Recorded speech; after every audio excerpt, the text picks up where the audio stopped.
Buenas, mis queridísimos estudiantes de primero de secundaria. Sean cordialmente bienvenidos a una nueva clase de comunicación. En esta oportunidad estaremos abordando la temática enunciado, sujeto y estructura. Acompáñenme.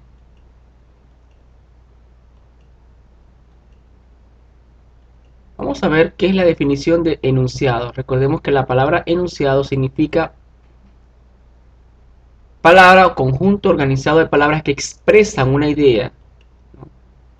El enunciado tiene dos tipos de clases: la frase y la oración. Cuando hablamos de la frase, ahí tenemos un ejemplo. Carece del verbo conjugado, es decir, en la frase no hay verbo conjugado. Mientras que en la oración,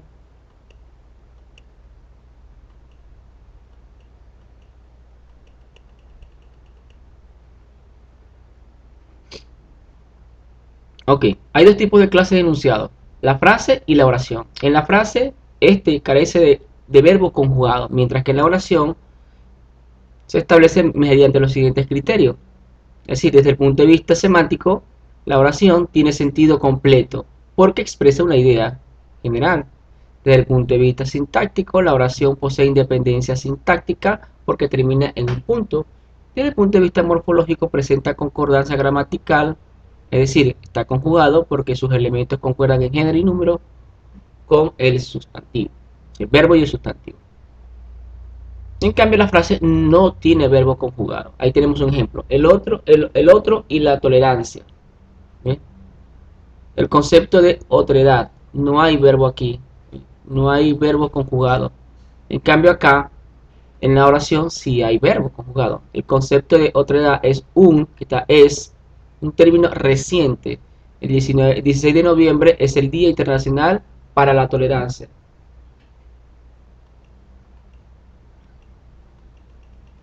La oración se clasifica según varios tipos, ¿no? Según la actitud del hablante, es decir, según cómo el hablante habla, y según la actitud que expresa la persona que habla, se clasifica de la siguiente forma: enunciativa, cuando brinda una información o expresa una información. Ejemplo: el filósofo alemán Federico Hegel fue quien introdujo la idea del otro como parte del autoconocimiento. También, según la actitud del hablante, pueden ser aquellas que expresan preguntas, formulan preguntas. Por ejemplo: ¿sabías que tú eres el otro para los demás? Exclamativa, cuando expresan emociones, por ejemplo, y están entre signos de exclamación: ¡qué buenas obras hacen mis compañeros de quinto! Desiderativa, cuando expresan deseo: ojalá que nuestra coordinación tenga éxito. Dubitativa, cuando expresa duda: quizás tengamos que construir más casita de lo planificado. Exhortativa, cuando expresa ruego: por favor, den su granito de arena para una buena causa. E imperativa, cuando expresa orden: contribuyan a mejorar la calidad de vida de otras personas.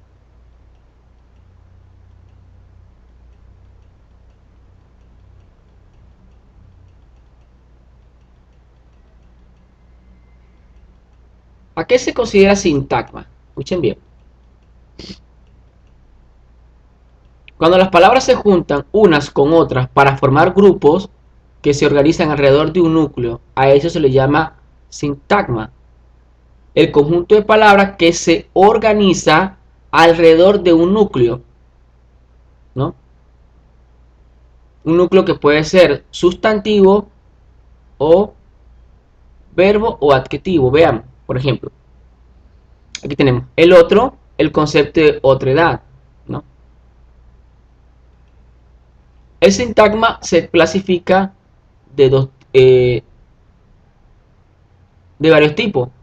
Tenemos sintagma nominal, cuando su núcleo es un sustantivo, un pronombre o cualquier palabra que esté sustantivada. El sustantivo puede ir complementando por un o complementado por un determinante, un adjetivo calificativo o un sintagma preposicional. Ejemplo: la tolerancia.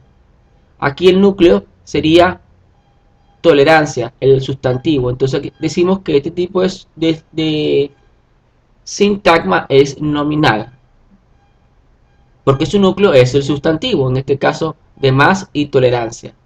Decimos que el sintagma es adjetival cuando el conjunto de palabras cuyo núcleo es un adjetivo. Es decir, aquí a diferencia del sustantivo, el núcleo es un adjetivo. Puede ir acompañado por un adverbio o un sintagma preposicional. Por ejemplo, muy ligada. Aquí ligada sería el adjetivo. Por lo tanto, aquí el sintagma sería adjetival. Somos tolerantes. Tolerante sería aquí el sintagma adjetival.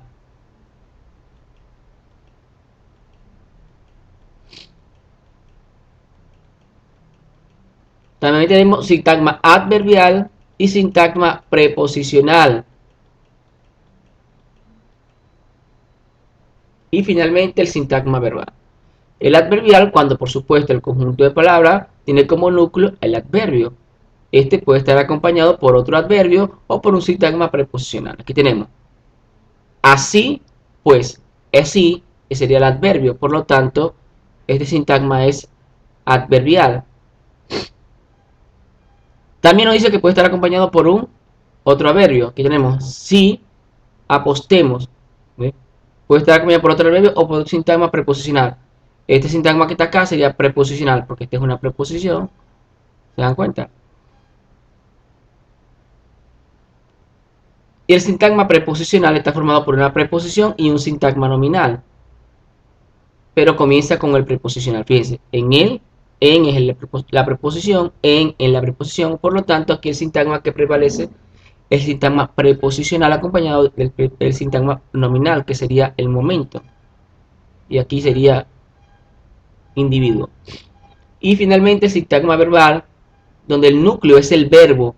Y este puede ir acompañado por otros sintagmas que lo complementen.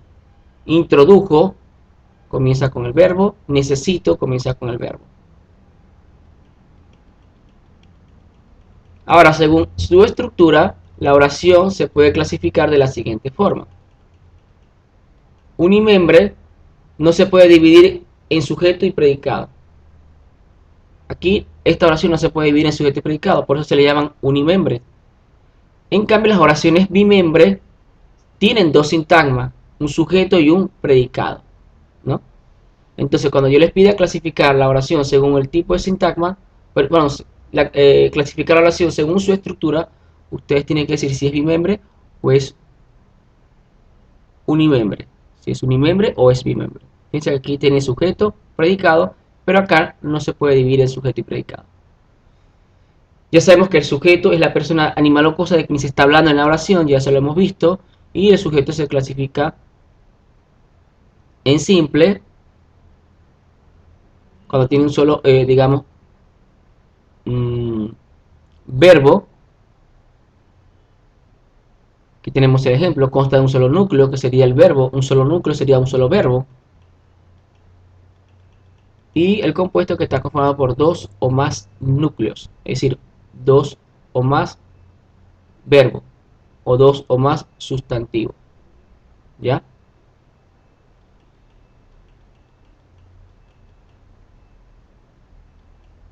Tenemos el expreso que está el sujeto expreso está presente en la oración. Por eso se llama expreso porque lo podemos visualizar, ¿no?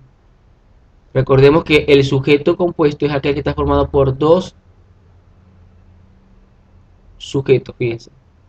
Núcleo sujeto, núcleo sujeto, núcleo. Dos o más, ¿no? Puede tener dos sujetos o más sujetos. En este caso aquí hay cuatro sujetos. Aquí serían dos sujetos. Por lo tanto sería compuesto.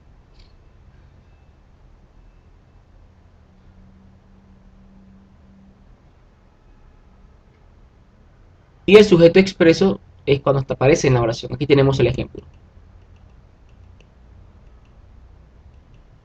El tácito, el que está ausente, si no está presente, se sobreentiende, por supuesto, porque por el verbo, ¿no? Se preocupaban, ¿quiénes? Ellos, ¿no? Se sobreentiende que serían ellos o ellas, ¿no? En la tercera persona del plural. Aquí el verbo tácito siempre va a estar ausente. Hemos decidido también es un otro ejemplo, en primera persona del plural. También por el tipo de la oración, el sujeto puede ser activo, es el que realiza la acción de la oración activa.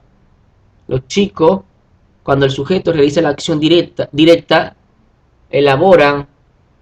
Y, por supuesto, el sujeto pasivo es aquel que recibe la acción expresada por el verbo, por eso se le llama pasiva. Piensa que aquí el sujeto ejecuta la oración, la acción directa. ¿Quiénes ejecutan la acción directa? Cecilia y Hernán. ¿Qué hacen? Coordina. ¿Qué hacen aquí los chicos? Elabora. Por eso se llama activo. Y el sujeto pasivo es el que recibe la acción del verbo. El plan de acción fue elaborado, dije. ¿Se dan cuenta? Por los chicos. O sea, aquí la acción verbal la recibe el sujeto, no la ejecuta.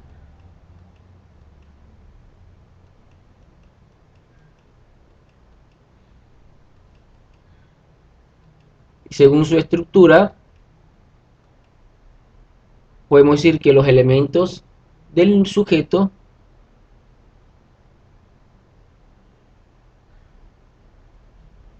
es la palabra más importante y la que depende los modificadores, por supuesto. Cuando hablamos de núcleo sujeto es la palabra más importante, que puede ser un sustantivo o puede ser un pronombre. Aquí tenemos un ejemplo, ¿no? Muchos jóvenes, y jóvenes sería el núcleo del sujeto, quieren ayudar a los demás, a los más necesitados. También el núcleo del sujeto puede ser un elemento sustantivado, como el adjetivo, el adverbio o un verboide. Ana se encargará de la organización. Aquí Ana sería el núcleo del sujeto, ¿no? Y aquí tenemos, este es un nuevo reto para ello. Aquí un pronombre sería el elemento, el núcleo del sujeto. Aquí tenemos los modificadores del sujeto. Estos son otros ejemplos del núcleo del sujeto, ¿no? Que puede ser un adjetivo que está sustantivado, lo valioso. ¿Ve? Aquí el sustantivo está, el sujeto está sustantivado, que sería el adjetivo está sustantivado, en este caso valioso. Lo valioso de los jóvenes está en dar. Aquí tenemos que el sujeto o el núcleo del sujeto sería un adjetivo sustantivado. El ayer sería un adverbio sustantivado. Ayudar sería un verbo que también aquí participa como un núcleo del sujeto. Los modificadores directos generalmente acompañan directamente al núcleo. Recordemos que el núcleo puede ser un sustantivo, ¿ya? Puede ser un pronombre, o un adjetivo sustantivado, un adverbio sustantivado, o un verboide que ya lo acabamos de explicar. Puede ser un adjetivo calificativo o un determinante artículo posesivo, demostrativo o numeral. Aquí tenemos un ejemplo de los modificadores directos. No llevan ningún enlace. Está, puede ser un determinante, puede ser un artículo, ¿no? Puede ir antes del núcleo del sujeto o puede ir después. Aquí tenemos estos muchachos altruistas. ¿Eh? Esto determina a muchachos, ¿verdad? Entonces aquí esto sería el modificador directo, porque esto está modificando a muchachos. Y altruista también modifica, porque yo pude haber dicho muchachos solamente. No decir estos, ni mucho menos decir que son altruistas. Por eso son modificadores directos. Las familias agradecidas, igual a cabe. Yo puedo simplemente decir familia, pero al decir las, le estoy dando un carácter que no fueron una, sino varias familias, ¿ya? Y no solamente digo que son familias, sino que ellas también eran agradecidas. Por lo tanto, ambos son modificadores directos. Otro ejemplo, la valiosa ayuda fue recompensada. Tenemos aquí dos modificadores directos porque aquí el núcleo es ayuda. Tengan cuidado aquí, ¿ah? Pueden confundir el valiosa como el núcleo y no es así. Porque la valiosa aquí, ayuda, sería la valiosa. Yo puedo decir la ayuda simplemente, pero dije la valiosa. Entonces ambos participan como modificadores directos del núcleo que sería ayudar. Y el modificador indirecto que generalmente lo que que explica o especifica el significado del núcleo del sujeto. Generalmente va entre comas y tiene facultad de intercambiar su función. Generalmente va entre comas, ¿no? Aquí ve, coma, coma. Generalmente debe ir el modificador indirecto. Los programas de ayuda social, ¿ve? Lo que hace es especificar, en este caso, el núcleo del sujeto, que sería programa. Especificar ese núcleo de los programas. ¿De qué son? ¿De qué tipo? De ayuda social. Son promovidos por los estudiantes. Aquí tenemos otro ejemplo. Lo que está en azul sería el modificador indirecto, que modifica en este caso a difusión y en este caso a estudiantes. Y por supuesto la aposición, que se une al núcleo por medio de enlaces, que son preposiciones. La posición siempre se va a unir por medio de o digamos preposiciones. Preposiciones. Aquí tenemos un, siempre va a comenzar con un elemento preposicional. Y generalmente la posición siempre va entrecomillada. Siempre. Aquí tenemos varios ejemplos. La tolerancia, un ejemplo de bondad, beneficiará tu salud mental. Mario, Cecilia y Hernán, los estudiantes altruistas, iniciarán la construcción de las casitas el sábado. Los estudiantes, chicos activos, realizan muchas actividades por una buena causa. No me queda más que dar las gracias a mis queridísimos estudiantes de primero de secundaria. Para mí siempre será un placer, un honor guiarlos en este maravilloso mundo. Es el encuentro con los aprendizajes. Quien les habló, el profesor Ulises Oria. Chao, chao.